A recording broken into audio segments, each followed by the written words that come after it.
Okay, yeah. Hi, folks. It's Arjun here. I'm actually sitting in Vancouver with my good friend Dale Littlejohn from the Community Energy Association, and Dale's very graciously agreed to give us a bit of an overview right now what's happening at the federal and provincial level with climate action. So, Dale, do you want to just go federal and provincial, or how do you want to do it? Sure. Well, I'll start there, and Yeah. then I'll maybe drill down a little bit and connect a few dots, Sure. and Yeah. then you can Yeah. ask me some I'm questions just going to call it if you want. Okay, go ahead. Sure. So I'm the executive director of Community Energy Association, so we're a nonprofit that works with primarily communities across BC, Alberta, and Yukon on climate and energy.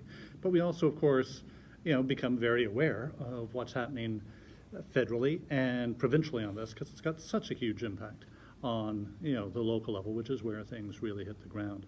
So kind of taking things up a level, globally, the climate is changing. That's very clear. There's not that much argument about that. Yep. In informed circles right now. Okay. Trump is a speed bump on the road to climate action. China is committed to owning the future, particularly for solar, electric vehicles, and wind. And you're seeing massive investments in those. And they are shutting down, coal plants and stuff like that. In terms of coal production, they're shutting down steel plants. They are very aggressively making that shift.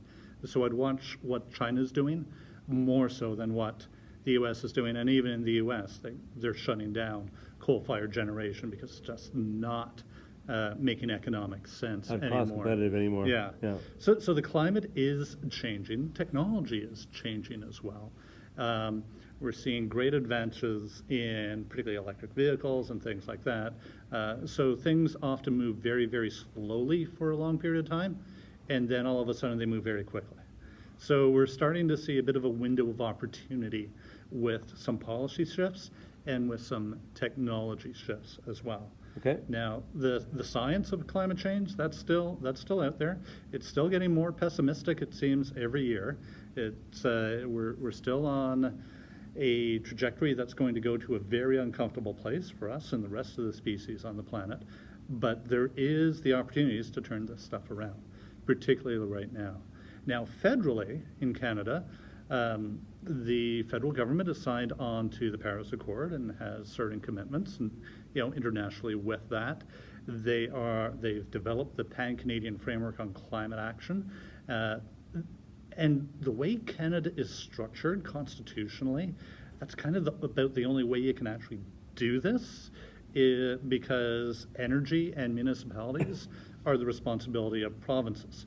So the feds can only go so far with some of this stuff without the collaboration of the provinces. What the federal government can do is provide funding. They can also provide national standards like Energy Star and fuel economy standards and stuff like that. And they also have taxation authority. So they can influence and coerce some of the provinces around carbon taxes, and they can implement carbon taxes themselves if they want to, for instance. So there's some big tools that the feds have. One of the big tools is funding. And one way they do that is through bilateral agreements with the provinces. So the feds bring some money to the table, and then the provinces bring some money, and you get grants for municipalities to do cool green stuff. That sounds great. And we're starting to see some of that flow through Natural Resources Canada, as well as through Federation of Canadian Municipalities. There's a bunch more ready to flow over the next year or so. Great. Okay. Which again gives us a bit of an opportunity. Is there specific things that's being funded with those funding packets? There's a few things. We'll see some money coming out for reforestation, I suspect, particularly after last year's wildfire season, which you're very familiar with in Kamloops. Yes. Again, going back to climate change, some of these 1 in 100, 1 in 1,000 year events are going to be 1 in 10, 1 in 5 year events. So it's not just mitigation, there's also adaptation here as well. So a little bit of reforestation. We're expecting to see much more interest in electrification, both of vehicles and of houses, so heat pumps and things like that. Part of the reason we're seeing that, aside from making abundant sense, is the province approved Site C. Now, they were put in a position, this government was put in a position where they honestly probably didn't have much of a choice, given how accounting works in that. They'd have to eat all the sunk costs right away and, not be able to spread that over many years and stuff like that, and still have to pay for new electricity. So they're going forward with Site C. So then the next thing is, well, then let's use it. We're going to be generating this power, let's use it. Let's do smart electrification. And get off of things like heating oil and propane and some of the fossil fuels that we're using to heat. So there'll be a bit of a push on that, and for home energy retrofits and things like that. The other thing that we're seeing is green infrastructure.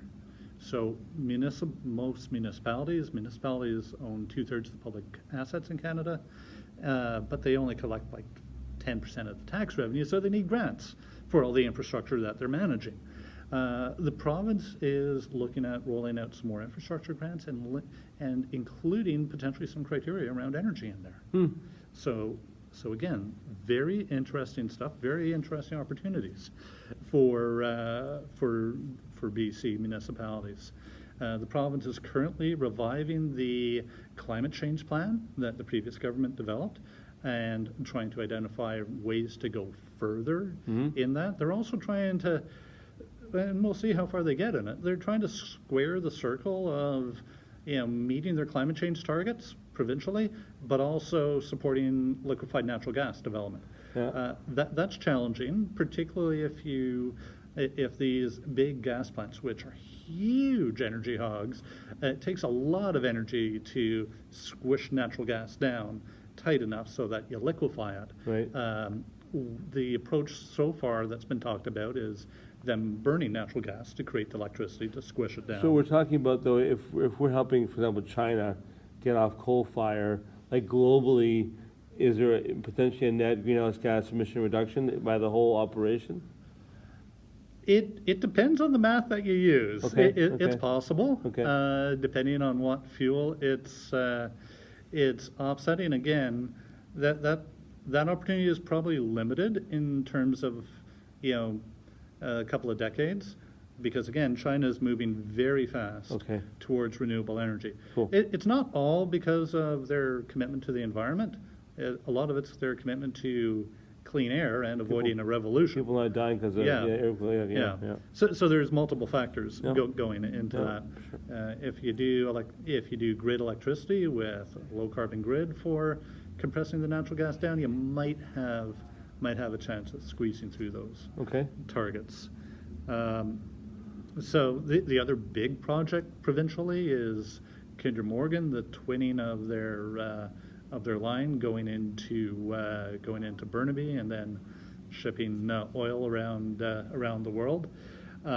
Very important to Alberta. Very important to the company, Kinder Morgan as well, which is based in Texas. Yeah.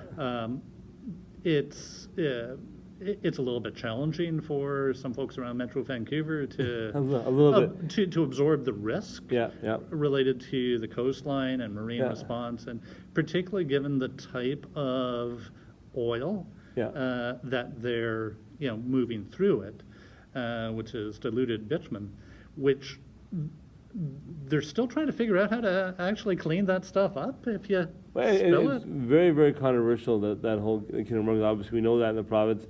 I heard about this thing, like you can actually take bitumen now and make it into like balls or hockey pucks. So whatever happened to that?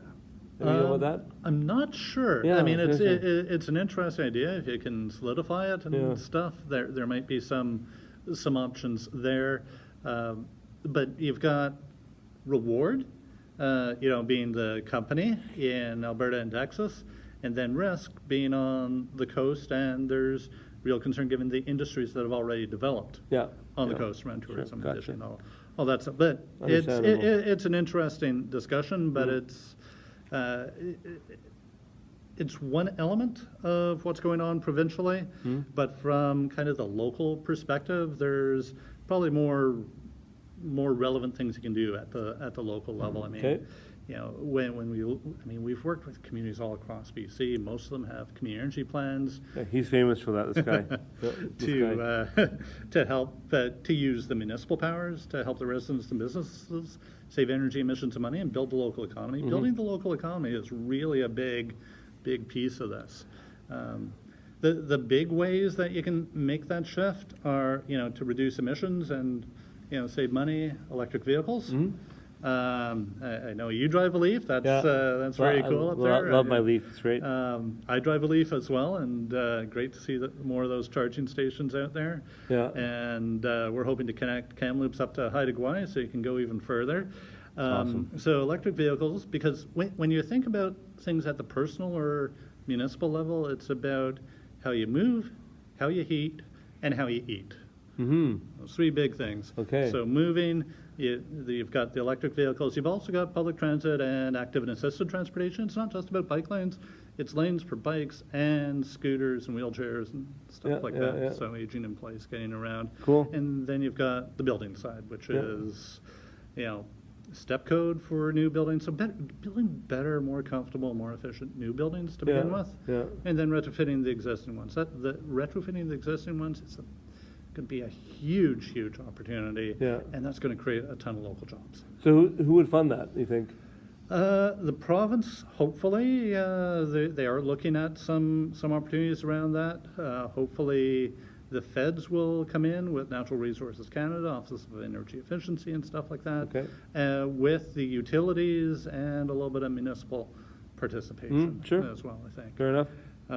So how you know, and then on the eating side, you know, of course, the vegetarian diet helps, but organics diversion, you know, getting organics out of the landfill where they decompose without oxygen to getting them into compost where they decompose with oxygen, and you create a useful byproduct there too. So when you're thinking about it on a personal level, you know, if you think about, you know, doing a few energy retrofits to your home so it's more comfortable and, you know, cooler in the summer, warmer in the winter, better insulation and stuff like that, maybe a better heating system and that, so you save a little bit of energy like that and electricity. Maybe, yeah, I mean, Kamloops is a pretty sunny place usually.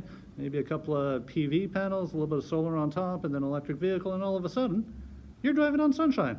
There you go. You know, and you're using our local electricity from Site C. You're making good use of it, given it's already, you know, we've already made that decision, and you're reducing the case for Kinder Morgan. Okay. So, you know, and you're saving money and having a good time too. There you go. Okay. And you're with the cool kids. We're very cool. Okay. Well, so thanks. I really appreciate you giving a bit of an update, Dale. I mean, you and the Community Energy Association are such a huge resource for our province, and I know that the Kamloops are getting more and more involved with what you're doing, and it's been a real benefit for us. So thanks, my friend. Thanks a lot. Thanks for spending time in Vancouver, and yeah, we'll see everybody. He'll come to Kamloops soon, I'm sure. We'll bring him out to something soon. Absolutely. Okay, take care. See ya.